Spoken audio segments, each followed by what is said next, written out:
அன்புக்குரிய சகோதர சகோதரிகளே, ரொம்ப சின்ன சூறா, சொல்லப்போனால் 4 ஆயத்துகள் தான். அந்த சூறாவில் சொல்லப்பட்ட எழுத்துக்கள் மட்டும் வெறும் 47 லெட்டர்ஸ் தான். 47 எழுத்து தான் அந்த சூறாவிலே. ஆனால் அந்த 4 வசனங்கள் 47 எழுத்துக்களை கொண்ட அந்த சூறா எவ்வளவு பெரிய பொக்கிஷம் தெரியுமா? நம்மிலே பலருக்கு அது மனப்பாடம். சொல்லப்போனால் இரவில் தட்டி எழுப்பி அதை ஓதுங்க, அந்த சூறா ஓதுங்க சொன்னாலும் கூட தூக்கத்திலே கண்ணை மூடிக்கிட்டே அந்த சூறா ஓதுவோம். அந்த அளவுக்கு மனப்பாடம். ஆனால் அந்த சூறாவின் பலன், நன்மை என்ன என்பதை நம்மிலே எத்தனை நபர்கள் தெரிந்திருக்கிறோம்? அந்த சூறா தான் நமக்கு சொர்க்கத்தை பெற்றுத்தரப்போகிறது. அந்த சூறாவின் பேரருளையும் அதனுடைய மகத்தான அந்த பாக்கியங்களையும் நாம் உள்வாங்கிக் கொள்வோமே. ஆனால் இனிமே அதை உணர்வுபூர்வமாக ஓதுவோம். அதை நம்முடைய நாவிலிருந்து வெளிப்படுத்துகிற பொழுது நிச்சயமாக அந்த ஈடுபாடு நமக்கு கிடைக்கும். பெருமானார் ஸல்லல்லாஹு அலைஹி வஸல்லம் ஆச்சரியப்படுத்திய சூறா. வாருங்கள், நெகிழ்ச்சியான ஒரு நிகழ்ச்சியோடு அந்த சூறாவினுடைய பலனையும் அது கிடைக்கக்கூடிய அதனால் கிடைக்கக்கூடிய நற்பாகியங்களையும் தெரிந்து கொள்வோம். நபிகள் நாயகம் ஸல்லல்லாஹு அலைஹி வஸல்லம் மதீனாவிலிருந்து கிளம்பி தபூக் என்ற இடத்துக்கு போயிருக்காங்க. யுத்தம் நடக்க போகிறது.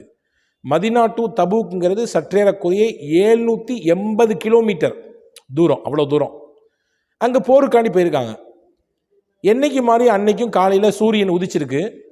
ஆனால் பெருமானார் ஸல்லல்லாஹு அலைஹி வஸல்லம் சூரியனையே அப்படியே வச்சக்கன் வாங்காமல் பார்த்துட்டு இருக்கிறாங்க. அன்னைக்கு சூரியனுடைய கதிர்கள், ஒளி, பிரகாசம் ரொம்ப அற்புதமாக இருக்குது. அதை பார்த்துக்கிட்டே இருக்கிறாங்க. கொஞ்ச நேரத்தில் ஜிப்ரீல் அலைஹிஸ்ஸலாம் வர்றாங்க. தபரானியில் இந்த ஹதீஸ் இருக்கிறது. வந்தவங்க ஜிப்ரீல் அலைஹிஸ்ஸலாம் கேட்டாங்க, என்ன நபியே, எல்லா நாளைக்கும் உதிக்கிற மாதிரி தானே இன்னைக்கும் சூரியன் உதிச்சிருக்கு, இதை இவ்வளவு ஆச்சரியத்தோடு பார்த்துட்டு இருக்கீங்களே, என்ன காரியம்னு கேட்டாங்க. இப்போ ஸல்லல்லாஹு அலைஹி வஸல்லம் சொன்னாங்க, இன்னைக்கு கொஞ்சம் வித்தியாசமாக இருக்குது, பேரொளி ரொம்ப அழகாக இருக்குது, அந்த சூரியனுடைய அந்த கதிர்கள் கண்ணை பறிக்கவே இல்லை, ரொம்ப அழகாக இருக்குது பார்க்கறதுக்கு, என்ன ஏதோ புதுமையான ஆச்சரியமான நிகழ்ச்சி நடந்திருக்கிற மாதிரி எனக்கு மனசு உள்ளத்தில் சொல்லுது அப்படின்னு சொன்ன உடனே ஜிப்ரீல் அலைஹிஸ்ஸலாம் சொன்னாங்க, ஆமாம் உண்மைதான், நீங்கள் சொல்கிறது உண்மைதான். உங்கள் தோழர் முஆவியத் இப்னு முஆவியா அல் முஸனி ரலியல்லாஹு அன்ஹு அவர்கள் மதீனாவிலே இறந்து போய்விட்டார். அவருடைய இறப்பு செய்தியை கேட்டுவிட்டு வானத்திலிருந்து மலக்குகள் அப்படியே சாறை சாறையாக வந்து பூமியில் இறங்கியிருக்கிறாங்க. அவங்க இறங்கினதனுடைய வெளிப்பாடு தான் பேரொளியாக இருக்குது. ஏன்னா மலக்குமார்கள் என்பவர்கள் ஒளியினால் படைக்கப்பட்டவர்கள். நம்ம எல்லாம் வந்து மண். ஆனால் மலக்குகள் எல்லாம் ஒளியினால் படைக்கப்பட்டவர்கள். அந்த ஒளியினால் படைக்கப்பட்ட மலக்குகள் பூமிக்கு வந்ததினாலே சூரியனுடைய ஒளியும் பிரகாசமாக இருக்குது அப்படின்னாங்க. சொல்லிட்டு ஜிப்ரீல் அலைஹிஸ்ஸலாம் சொன்னாங்க, நபியே, மதீனாவில் இருக்கக்கூடிய உங்கள் தோழர் முஆவியாவை பார்க்க ஆசைப்படுகிறீர்களா என்று கேட்டாங்க. ரசூலுல்லாஹ் ஆமாம் ஆசைப்படுறேன்னாங்க. உடனே முஹம்மது ஸல்லல்லாஹு அலைஹி வஸல்லம் அவர்களுக்கு ஜிப்ரீல் அலைஹிஸ்ஸலாம் அங்கே மதீனாவில் இறந்து இருக்கக்கூடிய முஆவியத் இப்னு முஆவியா லைஸி ரலியல்லாஹு அன்ஹுடைய அந்த ஜனாசாவை, அந்த தீதாரை பூமியை சுருக்கி காண்பிக்கிறார்கள். இதுவெல்லாம் சாத்தியம். நபிகளின் வரலாற்றிலே எக்கச்சக்கமான நிகழ்ச்சிகள் இப்படியெல்லாம் நடந்திருக்கிறது.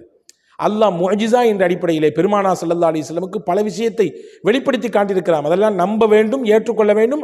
அதுதான் மூமினுடைய முக்கியமான நம்பிக்கையில் கட்டுப்பட்டது. ஜிப்ரீல் அலைஹிஸ்ஸலாம் அப்படியே பூமியை சுருக்கி காண்பிக்கிறார்கள். 780 கிலோமீட்டருக்கு அப்பால் இருக்குது மதீனா. முஆவியா ரலியல்லாஹு பார்க்குறாங்க, முகமெல்லாம் அப்படி பிரகாசமாக இருக்குது. இப்போ ஸல்லல்லாஹு அலைஹி வஸல்லம் சொல்கிறாங்க, அவருக்கு நான் ஜனாசா தொழுவைக்கணும்னு ஆசைப்பட்றேன், தாராளமாக தொழுவைக்கலாமே, தொழுவைங்க, இங்கேருந்து தொழுவைங்க என்று ஸல்லல்லாஹு அலைஹி வஸல்லமுக்கு ஜிப்ரீல் அலைஹிஸ்ஸலாம் சொல்ல, பெருமானார் ஸல்லல்லாஹு அலைஹி வஸல்லம் முஆவியத் இப்னு அபி முஆவியா லைஸி ரலியல்லாஹு அன்ஹு தபூக்கில் வச்சு ஜனாசா தொழுவைக்கிறாங்க. ஜனாசா தொழுவச்சா அங்கே சஹாபாக்களும் கலந்துக்கிறாங்க. 2 சஃப்பு மலக்குகளுடைய கூட்டம் கலந்துக்குது. ரசூலுல்லாஹ் அவருக்கு ஜனாசா தொழுவிக்கிறாங்கன்னு கேள்விப்பட்டு மலக்குகள் ஏற்கனவே வந்திருக்காங்கல்ல, இங்கே வந்து கலந்துக்கிட்டாங்க அந்த ஜனாசாவில். 2 சஃப்னா நம்ம பள்ளிவாசல் சஃப்பை நம்ம கணக்கு பண்ணக்கூடாது. அங்கே ஒரு சஃப்பில் 70,000 மலக்குகள் நின்னாங்க. அப்போ 2 சஃப்னா 140,000 மலக்குமார்கள் கலந்து கொண்டு அவருடைய இறுதி பயணத்திற்காக வேண்டி துவா செய்தார்கள். இவ்வளவு பெரிய பாக்கியம். அவருடைய இறப்பு செய்தியை கேட்டு மலக்குகள் வர்றாங்க.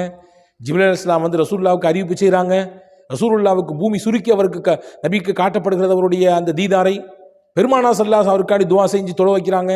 அந்த தொழுகையில் பங்கெடுப்பதற்காக வேண்டி 2 சஃப்பு நிறைய மலக்குகள் வர்றாங்க.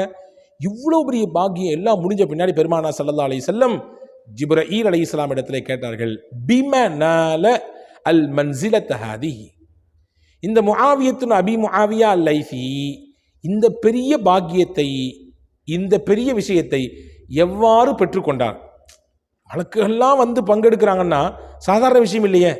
ஒருவருடைய மரணத்திலே ஒரு பெருங்கொண்ட கூட்டம் பங்கெடுத்தாலே நமக்கு எவ்வளோ ஆச்சரியமாக இருக்குது. இப்போ இவ்வளோ பெரிய மக்கள், எவ்வளோ கூட்டம் வந்துருச்சு, அவருக்காண்டி எவ்வளோ பேர் துவா செஞ்சுட்டாங்க அப்படின்னு சொல்லி நம்ம ஆச்சரியப்படுறோம், அவரை நினச்சி பெருமைப்படுறோம் இல்லையா? இப்போ ஒருத்தருடைய மௌத்தை கேள்விப்பட்டு மலக்குகள் வந்து இறங்கி நின்று துவா செய்கிறாங்க. ஜிப்ரீல் வந்து ரசூலுல்லாஹ்க்கு செய்தி சொல்கிறாருன்னா அவன் எவ்வளோ பாக்கியமான ஆள். அப்போ எப்போ ஏதோ ஒரு முக்கியமான விஷயம் ஒரு வாழ்க்கையில் இருக்குது. ரசூலுல்லாஹ் கேட்டாங்க, என்ன விஷயம், எதனால் இந்த மாதிரியான அந்தஸ்து அவர் பெற்றார்? அப்போ தான் ஜிப்ரீல் அலைஹிஸ்ஸலாம் சொன்னாங்க, நம்ம எல்லாத்துக்கும் பாடம் இது, பிஹுப்பி குல் ஹுவல்லாஹு அஹத், குல் ஹுவல்லாஹு அஹத் என்று துவங்கக்கூடிய அந்த சூறாவை அவர் ரொம்ப லவ் பண்ணார், ரொம்ப பிரியப்பட்டார் அந்த சூறாவை. ஏன்னா அந்த சூறால சட்டங்களை பற்றி அல்லாஹ் சொல்லலை, வேற முன்னாள் காலத்தினுடைய வரலாறுகளை அல்லாஹ் சொல்லலை, வேற ஏதாவது வாழ்க்கைக்கு தேவையான விஷயங்களை சொல்லலை, வேற ஏதாவது நம்முடைய வேற மற்ற விஷயங்கள் மார்க்க ரீதியான மற்ற செய்திகளை எல்லாம் அல்லாஹ் சொல்லவில்லை. அதிலே சொல்லக்கூடியதெல்லாம் ஒன்றே ஒன்றுதான். அல்லாஹ்னா யாருன்னு சொல்றான். அல்லாஹ்னா யாரு? அவன் ஒருவன், அவன் தேவையற்றவன், அவனுக்கு பிள்ளைகளும் இல்லை, பெற்றோர்களும் இல்லை, அவனுக்கு இணையாக உலகத்தில் யாரும் இல்லை. இதுதான் அல்லாஹ்வை பற்றி சொல்லக்கூடிய ஒரு வட்டுருக்கமாக. அல்லாஹ் என்றால், இறைவன் என்றால் இந்த தன்மைக்கு உட்பட்டவனாக இருக்க வேண்டும் என்று இறையியலை சொல்லக்கூடிய ஒரு அத்தியாயம் அது. அதை சொல்றதுனால அவருக்கு ரொம்ப அதன் மீது பிரியம், காதல், அப்படியே அதிலே சொக்கி போய் அவர் இந்த சூறாவை திரும்ப திரும்ப மடக்கி மடக்கி மடக்கி மடக்கி ஓதிக்கொண்டே இருப்பார். ஜிப்ரீல் அலைஹிஸ்ஸலாம் சொன்னாங்க ரசூலுல்லாஹ்ட்ட, காயிமன் வ காயிதன் வ ராக்கிஅன் வ சாஜிதன் வ நாயிமன் வ ராக்கிதா, நிற்கும் பொழுது, உட்கார்ந்திருக்கும் பொழுது, சஜிதா செய்யும் பொழுது, ருகூல இருக்கும் பொழுது, இப்படி குனிந்தால், நிமிர்ந்தால், நடந்தால், ஓடினால், எல்லா நிலையிலும் இந்த சூறாவை அவர் மடக்கி மடக்கி மடக்கி மடக்கி பிரியத்தோடு ஓதினார். இதை பிரியப்பட்டதினாலே அல்லாவும் அவரை பிரியப்பட்டான். தன்னை பற்றி சொல்லப்படுகிற தன்னுடைய சிஃபாத்துகளை பற்றி, தன்மைகளை பற்றி, தன்னுடைய இலாகியத்தை பற்றி சொல்லப்படுகிற, இறையியலை பற்றி சொல்லப்படுகிற அத்தியாயத்தை அவர் நேசித்ததினாலே அவரையும் அல்லாஹ் நேசித்தான். அல்லாஹ் நேசித்ததினால் எங்களை எல்லாம் அனுப்பி வைத்தான், அவருடைய ஜனாசாவிலே பங்கெடுக்க செய்தான் என்று ஹஸரத் ஜிப்ரீல் அலைஹிஸ்ஸலாம் நபிகள் பெருமானா ஸல்லல்லாஹு அலைஹி வஸல்லம் இடத்திலே சொன்னார்கள். அன்பு சகோதரர்களே, ஒரு சூறா தான், வெறும் 4 ஆயத்து தான், வெறும் 48 லெட்டர்கள் தான், 47 எழுத்துக்கள் தான். ஆனால் இது பெற்றுத்தருகிற பாக்கியத்தை பார்த்தீர்களா? அல்லாவின் பிரியத்தை பெற்று தந்துவிடும். நாம் இறந்து போய்விட்டால் நம்முடைய ஜனாசாவிலே மலக்குகள் வந்து கலந்து கொள்ளக்கூடிய அளவிற்கு உண்டான ஆற்றல் மிக்க மகத்தான சூரா குல் ஹுவல்லாஹு அஹத், இஹ்லாஸ் என்று சொல்லக்கூடிய ஒரு சூரா. இந்த சூறாவை பற்றி தான் பெருமானா ஸல்லல்லாஹு அலைஹி வஸல்லம் சொன்னாங்க, யார் இந்த சூறா ஒரு தடவை ஓதுறாங்களோ குர்ஆனில் 3ல் ஒரு பகுதி ஓதின நன்மை கிடைக்குன்னாங்க.